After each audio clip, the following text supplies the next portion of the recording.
Northern Hemisphere is where you go.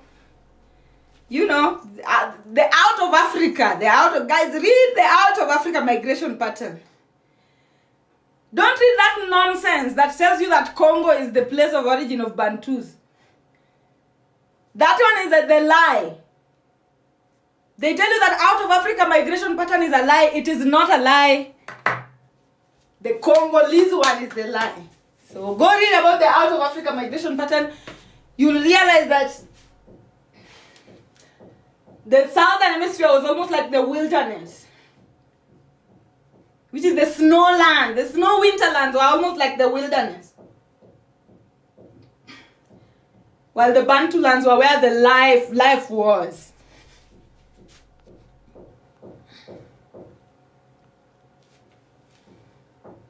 Out of Africa theory has been debunked. That is what Aset is debunked. Osiris is debunked among Christians. You know, the thing that they have been debunking, the thing that patriarchy debunks, go debunk it for yourself. Let nobody, and they will always rush. They will always rush the way this person has commented here that, oh, out of Africa is debunked, out of Africa is debunked. Go do it for yourself and then debunk it by yourself. Go and then debunk it for yourself. So guys, as we are talking about all these, now when we look at the cross and the ankh, necessary, but needs to be contained. Necessary and this has zero harm. This one causes harm to a certain people. Africans have no business worshipping this particular deity. Not right now, but let me say Africans had no business during slavery worshipping this particular deity. But because of the slavery and all the dragging and spitting and humiliation rituals that we've gone through, some of our ancestors had to do certain things. They had to kneel in front of, certain deities in order to survive. So we are the generation that can practice both. You use this to dissociate from dirt. You use this to dissociate from dirt in your bloodline. And then you use this to expand the beauty in your bloodline. So at the end of the day, control this as a black person. This needs to be contained a lot. The things about you that you hate, there are things about you that you can hate. And why am I emphasizing on this? There's something called black tax inside, black communities, where certain people don't want to show up for the 7 days, and they want only a particular person to show up for the 7 days, and all of them, they jump on his back and ride on this particular one individual in the family. Not a fair play. And you as an individual who is doing that, at the end of the day, you're going to feel the way masculines feel. It is impossible to self-sacrifice and feel satisfied. Can we tell our ancestors that? Because we are experiencing what our ancestors did not experience with the creation of masculinity. Can we call our ancestors and call them and tell them that it is impossible to fully self-sacrifice and have joy? It is impossible for you to fully give up your space and enjoy life. So we need to tell our ancestors that it doesn't work. And how do we tell them that? By you people, don't give up your space. Don't self-sacrifice because you want to carry others. Don't erase yourself because you want others, because you want to provide a spotlight for others. Honor, do what you can, but prioritize yourself the most. Let other people lick off of what is overflowing from you. Because when you go the masculine way and you self-sacrifice your space, look at what the men are feeling right now. They are fighting to go to the moon. The flags, the biggest flags of males, of masculinity, their main job right now is fighting on how to get to the moon. What does that mean? They're fighting to go back to to get their space back, because they've realized there's no point. There's no point in me sacrificing myself. Because remember the man, the woman that's changed into a man did it for another woman. The first woman to ever become a man did it for another woman. She gave up her space for another woman, so that she can become a robot in defense of another woman. Self-sacrifice. A lot of people are still doing it up to today because religion is in your head, telling you to be a good person, be a good person, be a good person. That's a huge equation that the collective consciousness is currently dissecting.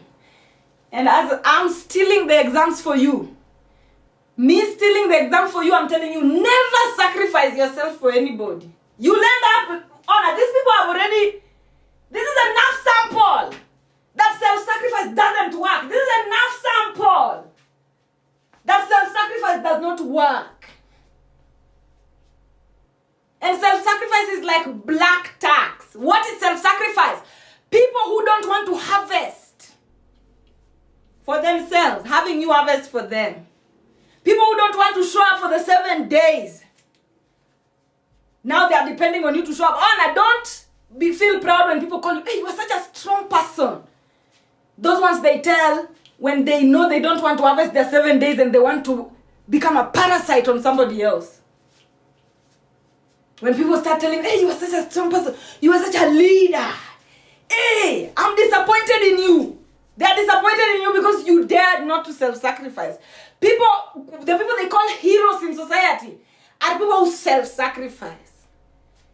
And this science experiment among human beings should already tell you that self-sacrifice leads to frustration.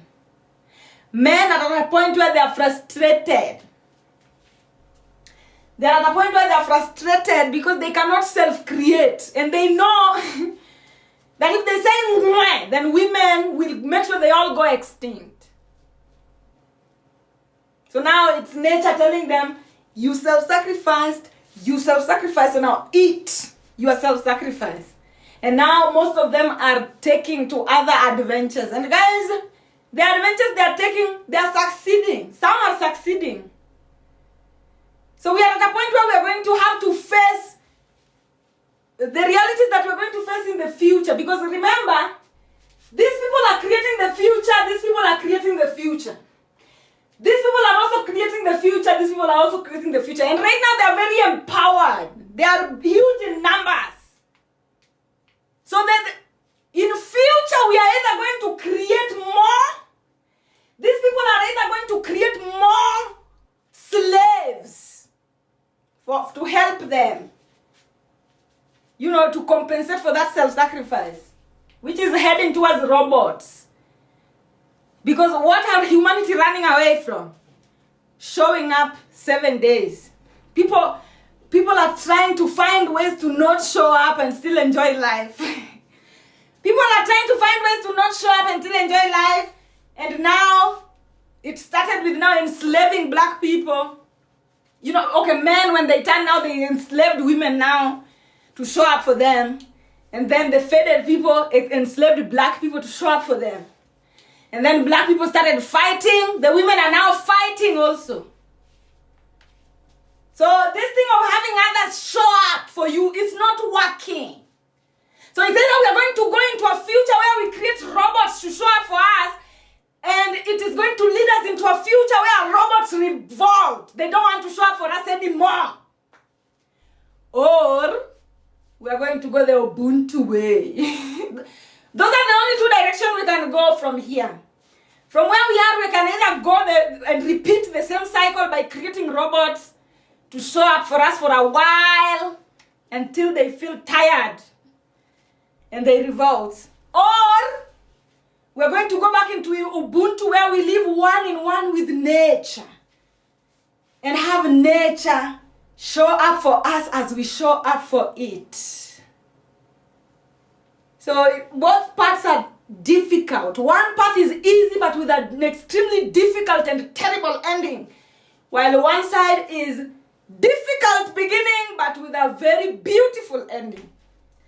And human beings are the ones who are alive right now are the ones who are going to make that decision. And as I told you, my prediction is I have a lot of faith that we're going to go the Ubuntu way. But that does not mean that I'm also knowing and very aware that we might go the robot way. And robot way, the same results. Ubuntu way, we share.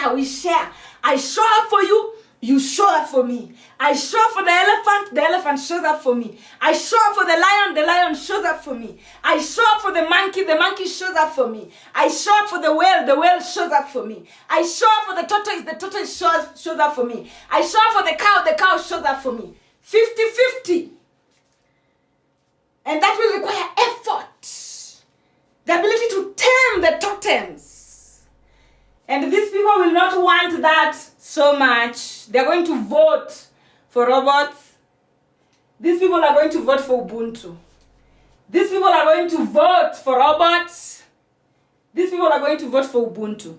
So if you are somebody who you are very well conversant in cosmic calculations, then we can already tell the results. If these people are many, a combination of these people and these people is more than a combination of these people and these people. If a combination of these people and these people is more than a combination of these people and these people, then Ubuntu will win. Ubuntu will win.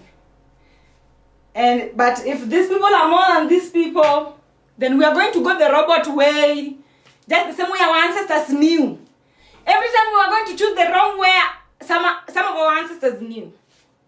So right now I'm also telling you, if we go the wrong way, it is just going to be postponing the obvious. It is impossible to have anything show up for you fully without you showing up for yourself. It is impossible. It creates frustrations. Everything wants love. Everything born of a tomb wants love at the end of the day. So even if we create robots to show up for us, we will not have an ending that we think we are going to have. Some people think that, oh, now we are going to. That is the exact when they were deciding to enslave black people. That is the exact thing that they were saying. That, oh, now we are going to be very free. They are going to be doing all our jobs.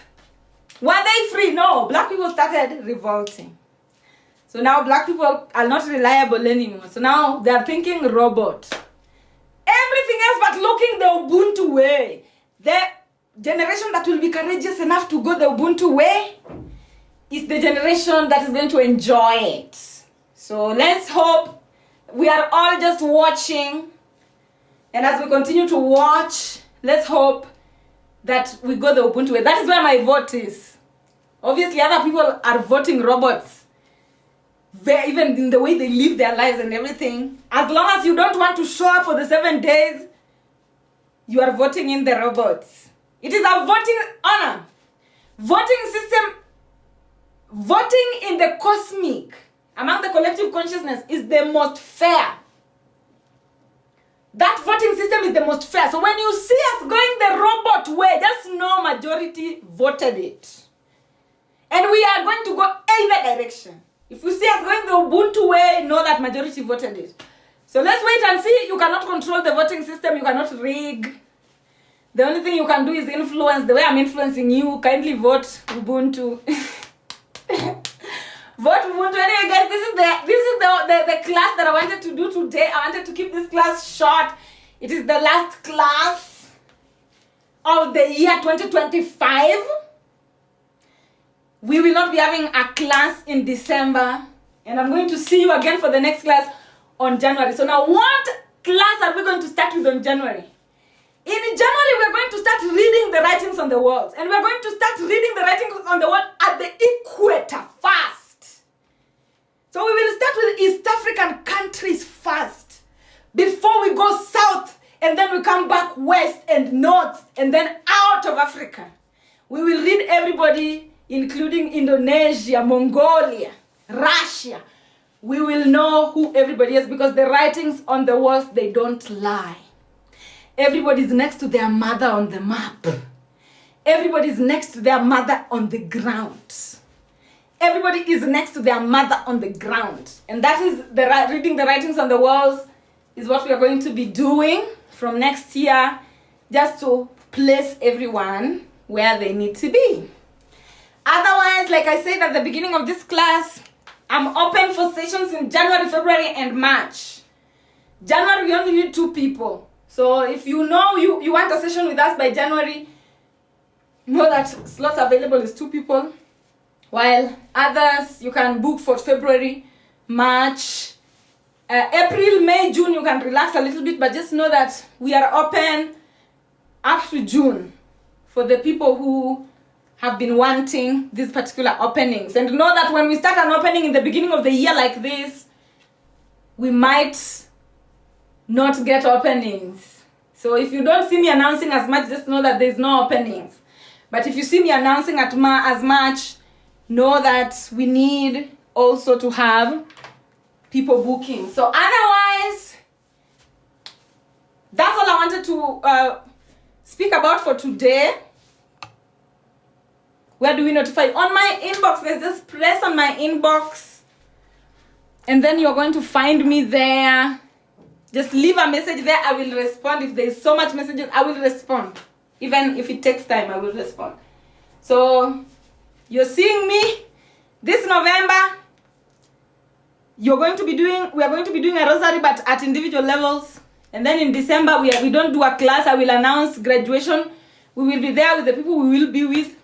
And then in January next year, we continue as usual. Otherwise, unless you guys have any questions, allow me to close this class early. As you saw that I picked stuff outside. You know, there's something waiting for me on the other side. So allow me to kindly, wrap this up and call it a November. Yeah. I hope that are you doing chat reading? We do. Okay, out of when you book with us, first of all, we'll help you with reading of your map, your life path map, where you've come from and where you're going.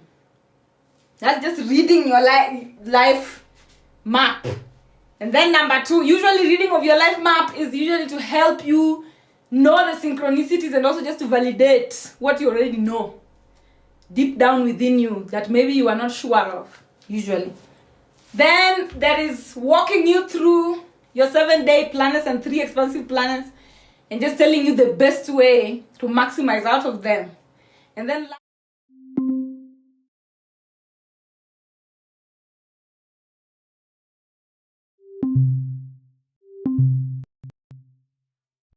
from our own outlooks and telling you what would be best for you. That is what we midwives do. When you come see us, you will see what we offer more. And one thing I want to tell you is that we don't waste time. We will not waste your time. That is a guaranteed. So if you book with us, your time will not be wasted. You will get exactly what you want, whether it is positive or negative. But, the people who will be able to book with us, I wish you all the best. Otherwise, guys, yeah, I'm going to miss you guys as well, obviously, but I need to rest. We know that. Yeah. Somebody's saying I have a question. Just ask your question without saying I have a question. Why do patriarchy tell us that we remember and get mad when we remember? I don't know what patriarchy you're talking about. I don't engage with patriarchy that much. Patriarchy doesn't tell me anything. How to book. Send me a message. Just be in contact and maybe go into my DM and say, I'm here for a session. I'm here to book a session. I'm here to book a session. I'm here to book a session. That's all you need to do in my inbox. Don't come in my inbox with a hi. Come state correctly. Come just direct, diplomatic. Kindly, my dear, you've mentioned a session in the live. I'm here to book a session. Yeah. Just be straight to the point and let's get this ball rolling. Yeah, let me go rest also. Yeah, just direct message me. Thank you very much. Somebody's asking, have you ever had a spiritual awakening? Hey. Yes, I think that's the simple answer. What were today's announcements? Just, hey, Kemet Culture. Are you a subscriber really? Sikuoni na kajina. Anyway, the announcements is that bookings are open. The announcements is that bookings are open. That's all. Yeah.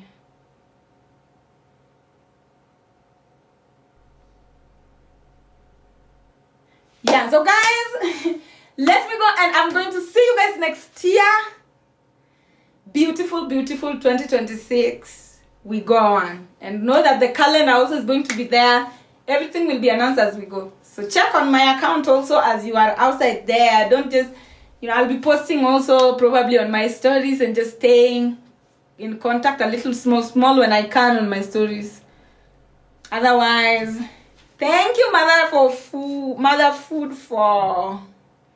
Yeah, Mama Niko, asante sana kwa kuwa hapa. How can somebody move from survival mode? Omera, survival mode ndio sahi tu. Bora reach your place of sweetness, baby. When you reach your place of sweetness, stay there, whether it is rain or sunshine.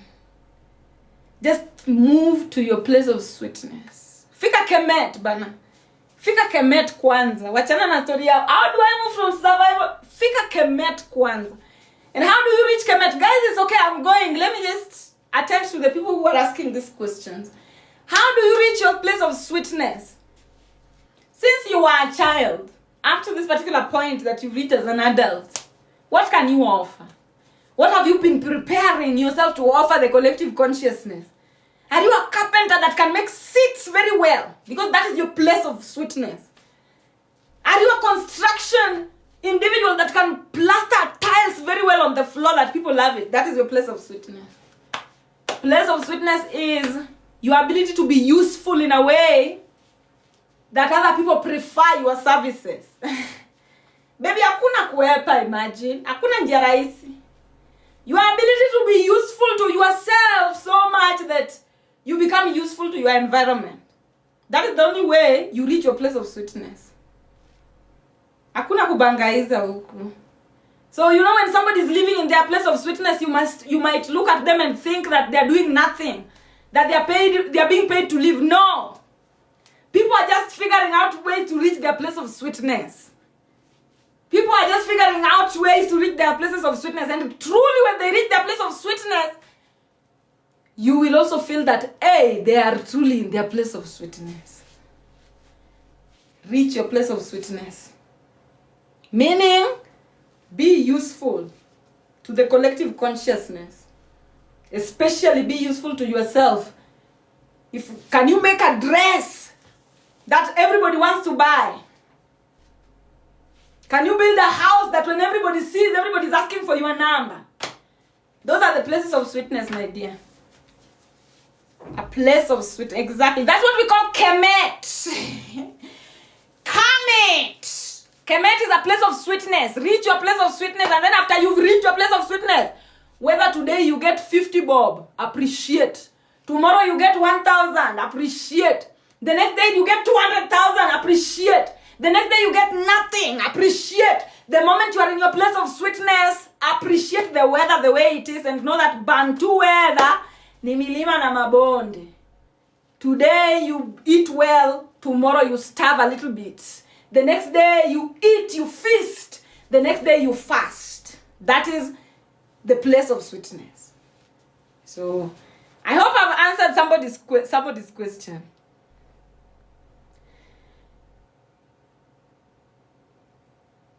How do you find out your place of sweetness is? What are you good at? Just be honest with yourself. And usually what you're good at, you've been focused on it since you were a child. Let me just be honest with you. You come here knowing where you want to go. Since you were a child, you've just been in this area. You've just been in that area. There's no way you will uproot out of nowhere. You will never bulldoze out of nowhere and be surprised that, voila, I'm a doctor today. Voila, I'm an engineer today. There's nothing like that. You have been working on this thing by the time you are 24. Now you are ripe to harvest. This is something you've been since. Okay? That's what your place of sweetness is. What if I can't find the platform? Then the platform is not yet there, meaning you are not ready. Still in the dark. Platform can appear at any time. If the platform is not appearing, rehearse. Do your rehearsal. If the platform is not appearing, you are not ready. You need to rehearse properly. There's nothing, you don't want spotlight to be on you and you have nothing to offer. That is the worst thing. Ask people who have hit millions of followers with nothing in the pocket. There's nothing as painful as your spotlight arriving when you are not ready. Meaning, the time that you were supposed to be ready, you are busy waiting for the spotlight. And then it arrives and you have nothing. The spotlight is very terrible when you have nothing to offer. So please, if your spotlight is not arriving, rehearsal. Lock in. So that when your spotlight arrives, there's no stumbling. There's no fidgeting anywhere. You are sure and ready with your head held up high, offering your services and maximizing your harvest. My place of sweetness is nothing, and I'm here to make the best. Yes! And people have different places of sweetness. Find your own. Don't copy anybody. You will never excel using somebody else's identity. You will never excel in life using somebody else's identity. Find your own place of sweetness and dwell there. Guys, there are people who are only making nails. They are making nails and they're earning more than a CEO seated in an office somewhere. It's just that we don't have records of people telling you this particular. Journalists are busy focusing on nonsense. Journalists are busy focusing on nonsense. They're not telling you the things that you need to be knowing. There are people who are there riding motorcycles as border men. And they are bringing in the amount of wealth that somebody who is seated somewhere at an office waiting for monthly, mwisho wa mwezi, will never reach. So find your place of sweetness and then stop looking at how much everybody else is bringing. Focus on yours. Because I'm telling you, doctors are not making the most. Engineers are not making the most. Pilots are not making the most. They only want you to think that they are making the most. They are not. People who are making the most, you don't even know them. And some of them you would disrespect in a jiffy. Ask to reach your place of sweetness. Anyway, that's what I'll leave you with, guys. Thank you for coming to this class. I'll see you again in January. See you guys in January, please. Let me go for what is waiting for me on the other side. Let me go for what is waiting for me on the other side. Rise not with wealth, but with wages. Not with luck, but with definiteness. And remember Edward Bach, who worked as an office boy earning a few dollars each week.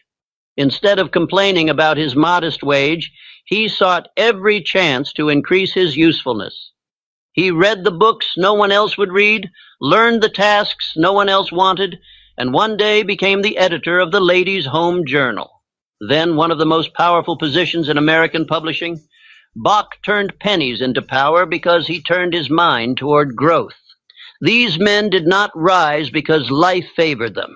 They rose because they refused to be ordinary. They used the same two hands, the same 24 hours, the same limited beginnings you possess right now. The only difference was this: they decided their wage would not dictate their future. Think now of your own life. Think of the mornings you rose before dawn, determined to change your circumstances. Yet, After the long hours of labor, nothing seemed to move. Think of the evenings you returned home weary, wanting to give your family a better life, yet unsure how to break beyond the limitations of your income. This struggle has worn on you. It has made you believe you are trapped. But you are not trapped. You are untrained. And there is a great difference. A trapped man cannot escape. An untrained man must learn the law. And the law states clearly, he who becomes more valuable than his wage will soon earn more than he can imagine. Every man you admire started this way, earning little, yet working with the heart of one who knew he would soon earn much. That is the spirit that lifts a man. Not wealth, not inheritance, but decision. Imagine for a moment the life you wish to live, a home where financial fear no longer sits at the table with your family, a spouse who finally sees relief in her eyes because the burden is no longer crushing children who grow up knowing that their father did not surrender to his circumstances, but rose above them. This is not fantasy. It is law. But let me warn you, if you listen to this casually, if you allow your attention to drift, you will miss the very principles that transformed clerks, boys, and laborers into millionaires. You must listen as one who is ready to change his life, not as one seeking brief inspiration. Inspiration fades. Decision endures. Think now of a man named Edwin C. Barnes. He had no money, no education, and earned barely enough to survive. But he had one advantage, a burning desire to become the business associate of Thomas Edison. He traveled by freight train because he could not afford a ticket. When he arrived, he looked like a beggar, but he spoke like a man of destiny. Edison gave him a chance because he saw definiteness in his eyes. Years later, Barnes became wealthy beyond the dreams of the very men who once pitied him, not because of his wage, but because of his will. His wage was small. His desire was immense. And desire, when directed by decision and persistence, creates wealth where none existed. Ask yourself now, what would happen if you applied the same law? What if you dared to believe that your wage is merely the starting point, not the boundary? What if you began to move through each day as though you were preparing for a greater role than the one you currently hold? Do you think your employer would fail to notice? Do you think opportunity would overlook a man who works with precision, purpose, and faith? No. The world bows to the man whose inner standard rises higher than his station. It cannot ignore him. It must reward him.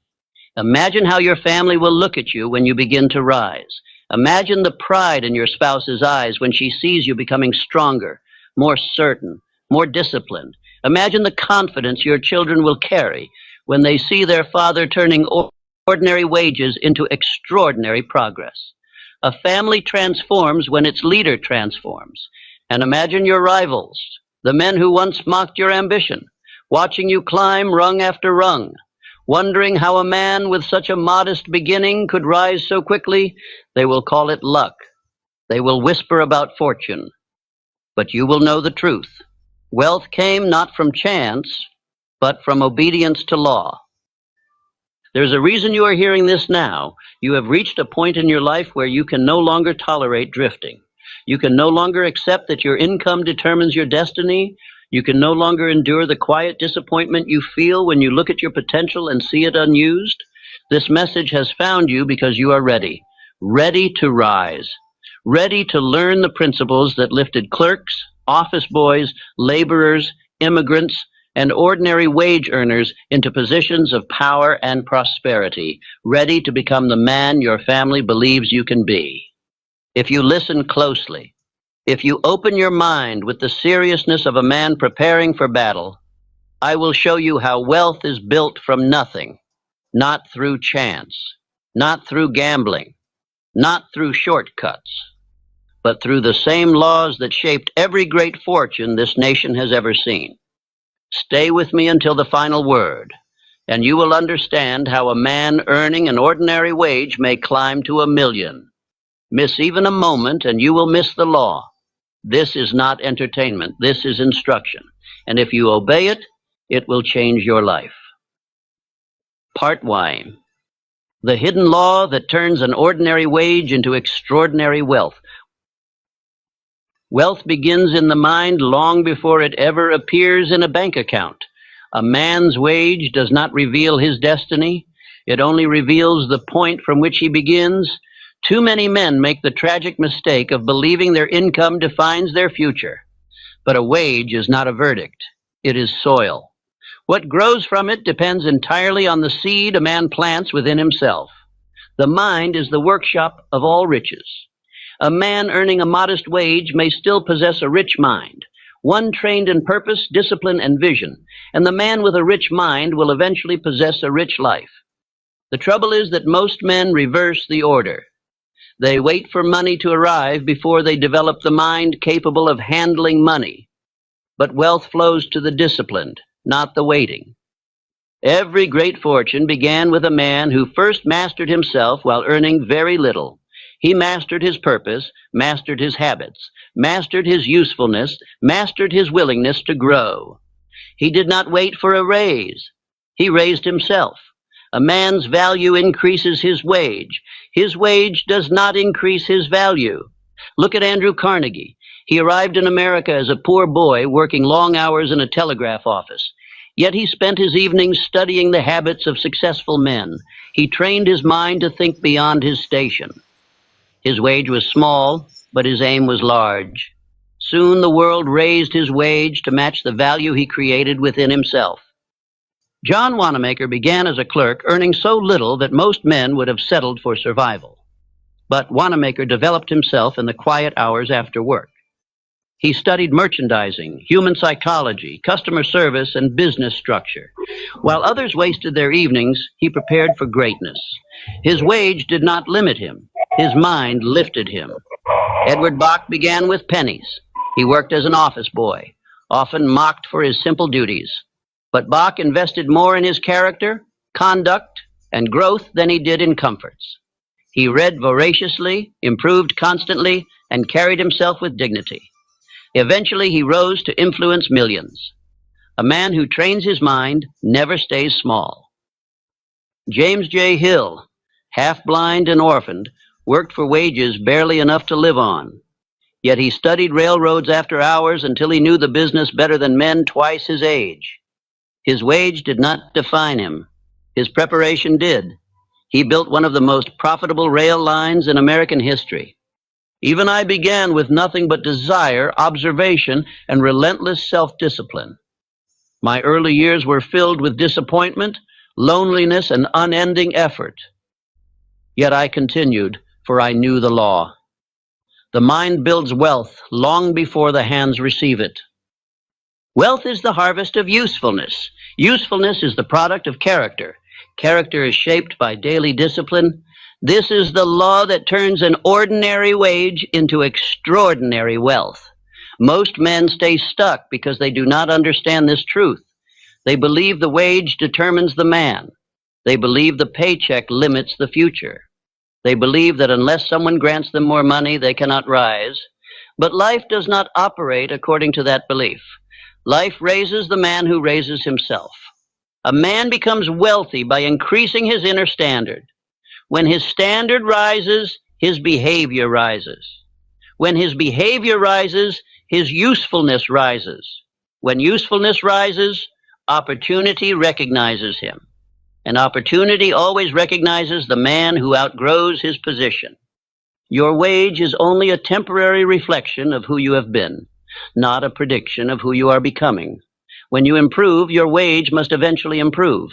But if you wait for a higher wage before improving, you will wait the rest of your life. The rising man is recognized first in his household. His family senses the shift before the world does. They notice he walks with greater purpose, speaks with more confidence, and carries himself with quiet dignity. They feel safer because he is no longer drifting. His presence grows heavier, steadier, more certain. Your spouse will sense when you develop the character of a wealthy man long before you ever earn a wealthy man's income.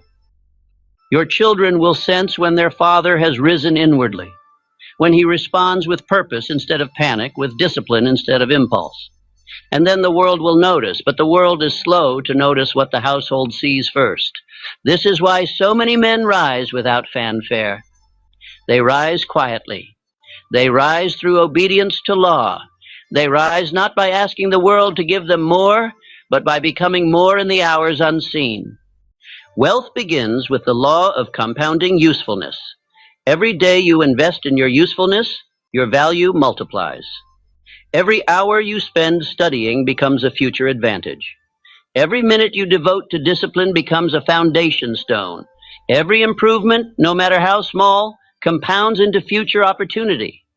A man who improves himself by only 1% each day will outgrow his former self tenfold in a mere year. And within a few short years, he becomes unrecognizable, even to himself. This is how men leap from ordinary wages to extraordinary wealth. They grow steadily. They grow secretly. They grow relentlessly. A man who sharpens his skills for 1 hour a day gains more in 5 years than most men gain in 30. A man who studies his industry for 30 minutes each evening becomes a master in a fraction of the time. A man who observes, reads, reflects, and improves steadily cannot remain in poverty. Poverty becomes impossible for the man who obeys the law of compounding usefulness. The average man wastes evening after evening in distraction and wonders why he never rises. But the rising man takes those same hours and uses them for mastery. He studies his trade, learns new skills, strengthens his mind, and builds the character that earns trust. The average man waits for opportunity. The rising man prepares for it. And because he prepares, opportunity cannot help but come to him. This law saves 10 years of wandering.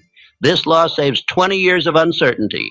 This law can save a man 30 years of stagnation because it removes the waiting.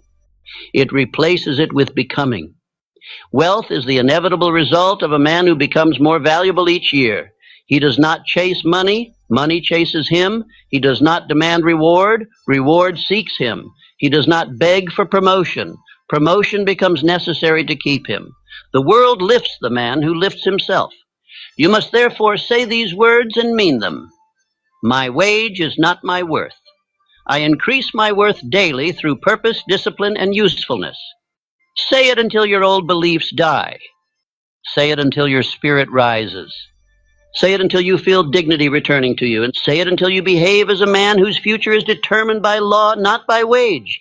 If you apply this part alone, you will save decades. You will rise faster than the men who drift. You will step into positions they never reach. You will become too useful to ignore. For the law is clear, the man who becomes more valuable each year must inevitably become wealthy, and you have already begun. Part 2, the law of advancement, becoming more valuable than the wage you earn. There is a law that governs every rise in human affairs. A man must become more valuable than the wage he earns before life can grant him a greater reward. This law is older than industry, older than commerce, older than civilization itself. No man escapes it. Those who obey advance. Those who ignore remain where they are, and those who resist fall behind. Most men attempt to reverse this law. They demand a higher wage before they have increased their value. They wait for improvement to come from without instead of from within. They postpone discipline until someone rewards them. They delay growth until someone notices them. But the man who waits to be rewarded before he becomes valuable will wait until the end of his days. Henry Ford advanced long before anyone recognized his worth. He did more than he was paid for. He took responsibilities no one asked him to take. He solved problems others ignored. He learned the craft beyond the demands of his job. His usefulness grew faster than his wage. And because life always pays its debts, his wage eventually rose to match the man he had become. Andrew Carnegie began as a messenger boy. He earned pennies for carrying telegrams, yet he carried them with the dignity of a statesman. He learned the names, the habits, the strategies of the men he served. He studied business after hours. He did not wait to be valuable. He made himself valuable. and vast wealth followed him as naturally as shadow follows form. Thomas Edison built his entire life on this principle. When he worked repairing machinery, he made himself indispensable by learning every detail the average man overlooked. When he entered the world of invention, he advanced far beyond the scope of his training. He became useful on a scale no employer could measure. His value grew too large for wages. It demanded wealth. This is Hill's habit of going the extra mile. It is not a suggestion. It is law. It is the single practice that has lifted more men from obscurity than any other principle I ever taught. The man who consistently gives more than he is paid for becomes so valuable that the world must reward him to keep him. A man becomes indispensable when he takes ownership of every problem within his reach. The average man avoids challenges. The advancing man seeks them. The average man does only what is required. The advancing man does what is useful. The average man waits to be asked. The advancing man does more than anyone dares expect. As his usefulness increases, opportunity begins to search for him because opportunity seeks men who can handle it. A rising man changes without announcing it. His posture becomes firm. His words become precise. His manner becomes steady. His step becomes purposeful. His colleagues sense reliability in him. They trust him with tasks others mishandle. They seek his counsel when uncertainty arises. He becomes a quiet anchor in the workplace.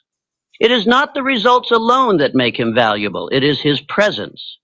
A drifting man weakens a room. An advancing man strengthens it. A drifting man creates disorder. An advancing man creates stability. A drifting man waits for direction. An advancing man becomes direction. Ordinariness is manufactured through drifting. No man is born ordinary. He becomes ordinary by allowing habits, thoughts, and excuses to shape him. He becomes average by living like the average. He becomes small by thinking small. Ordinariness is not fate. It is surrender. Greatness is manufactured through intention. A man becomes great by acting with purpose, thinking with clarity, working with discipline, and improving daily greatness is not gifted. It is constructed. Every brick is laid in the quiet hours when others sleep or waste their time.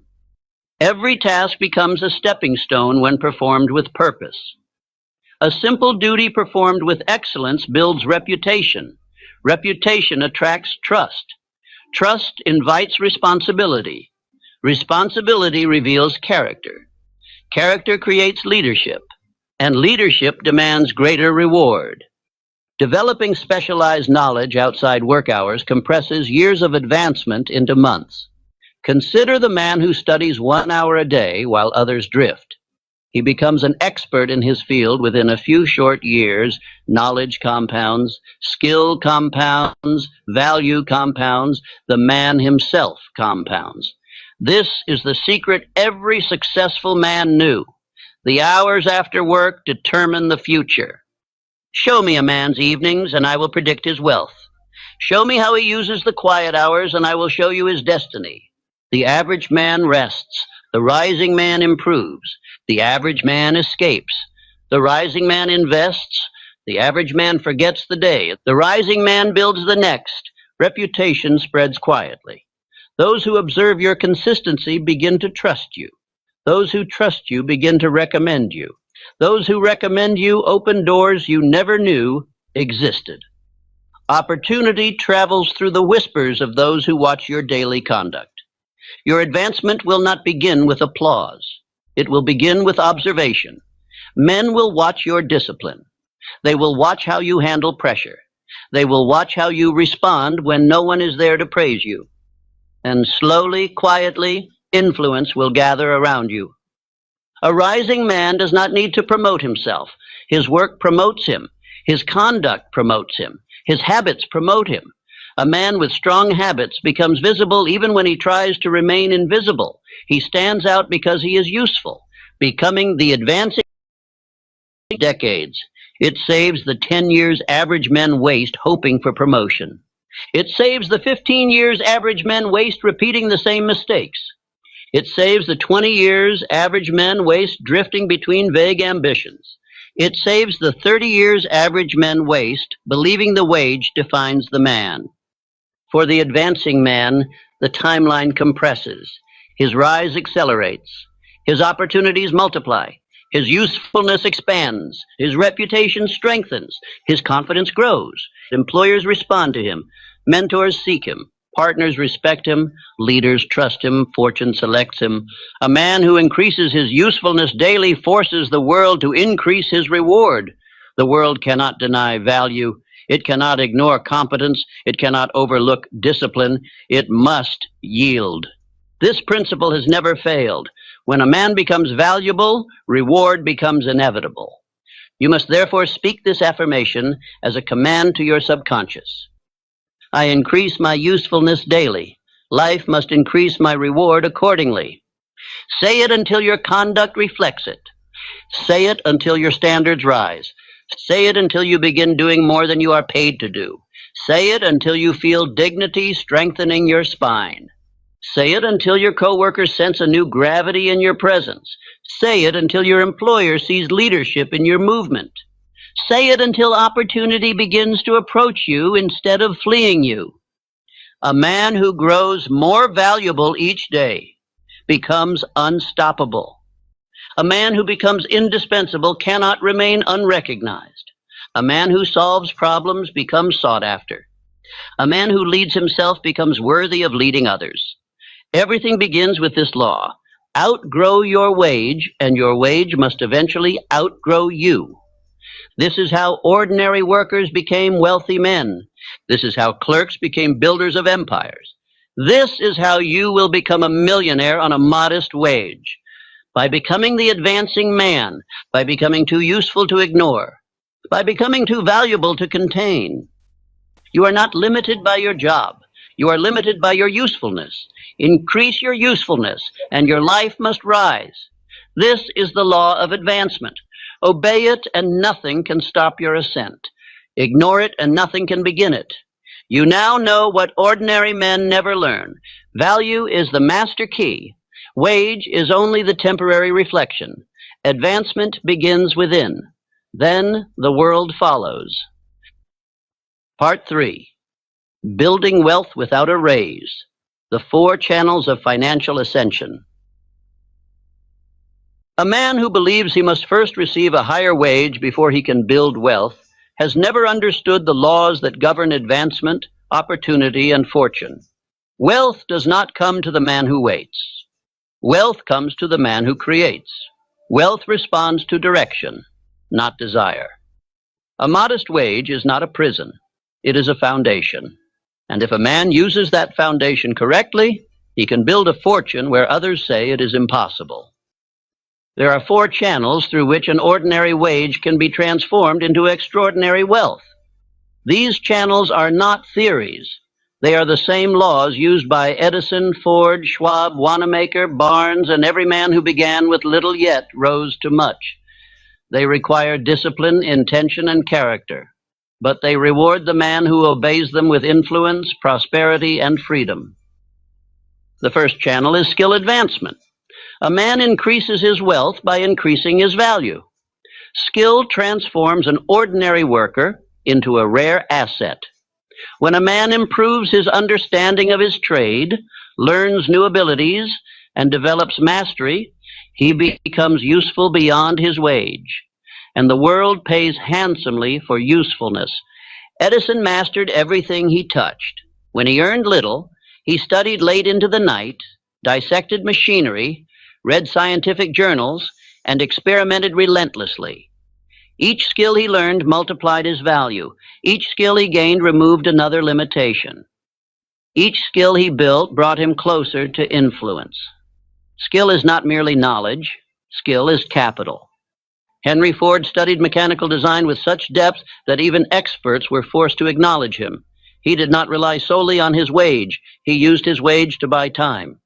When the workday ended, Ford's education began. He used quiet hours to build skills others ignored, and those skills carried him into greatness. Skill is the equalizer.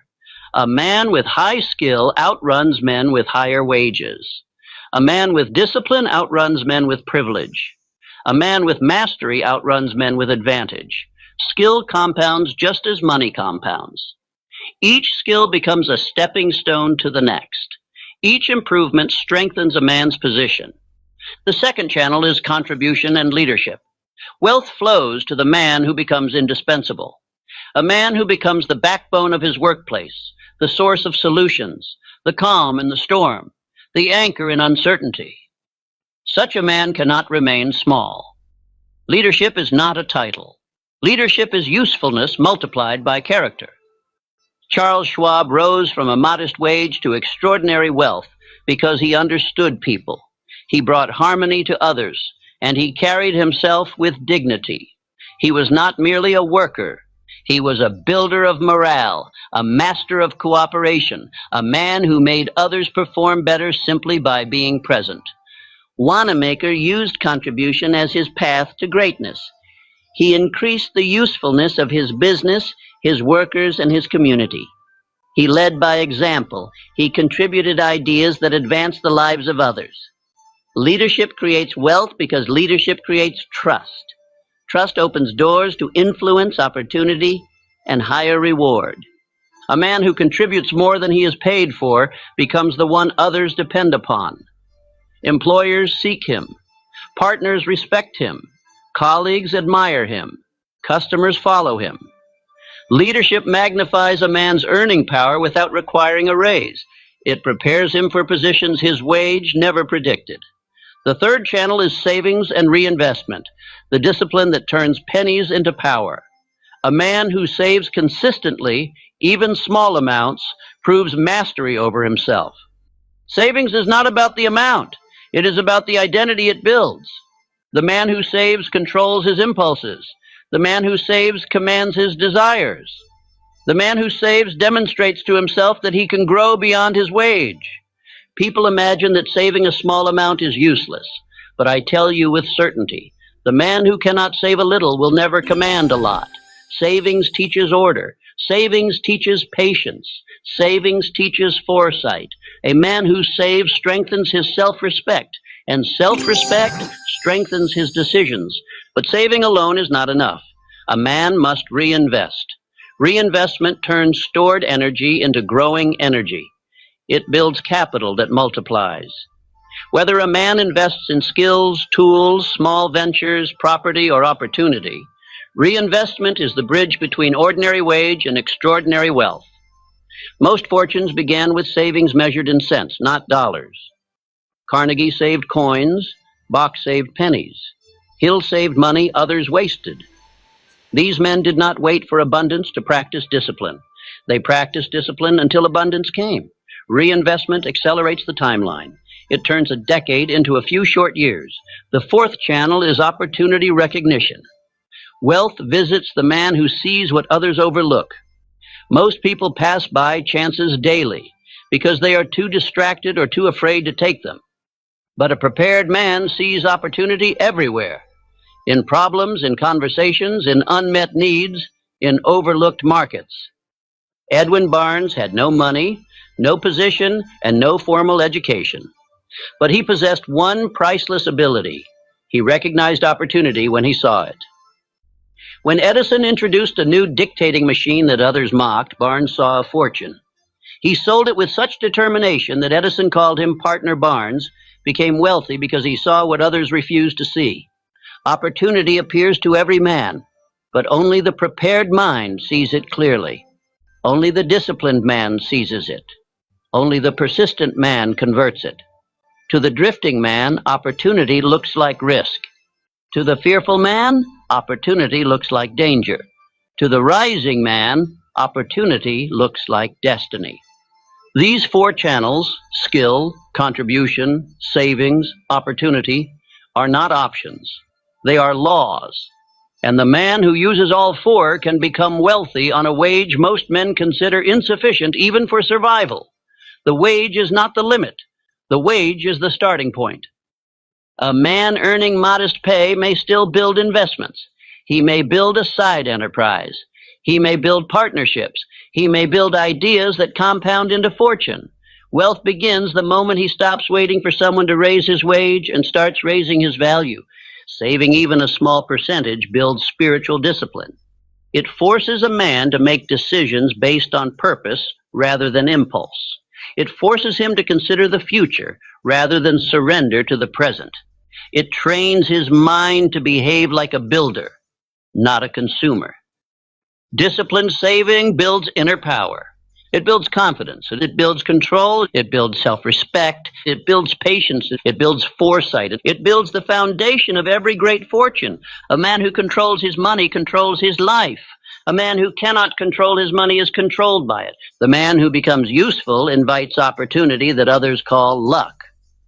But luck is merely law disguised. It is the natural consequence of preparation meeting circumstance.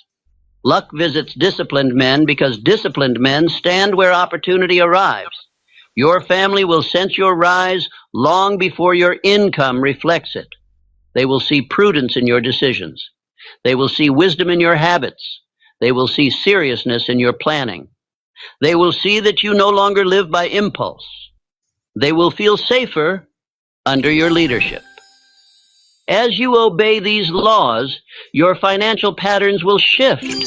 You will stop reacting to emergencies because you will have mastered foresight. You will stop fearing the future because you will see that you are building it. You will stop feeling trapped because you will realize you are rising by law, not by chance. You will say with authority, "Every dollar I command increases my future. Every disciplined choice shortens my path." Say it until it becomes instinct. Say it until impulse loses power. Say it until the man you once were disappears. Say it until your identity becomes that of the rising man. Your wage is not your limit. Your wage is your workshop. Your wage is your starting point, and your wage is your training ground. Your wage is the soil in which you plant the seed of your future wealth. This is how men become millionaires without a raise.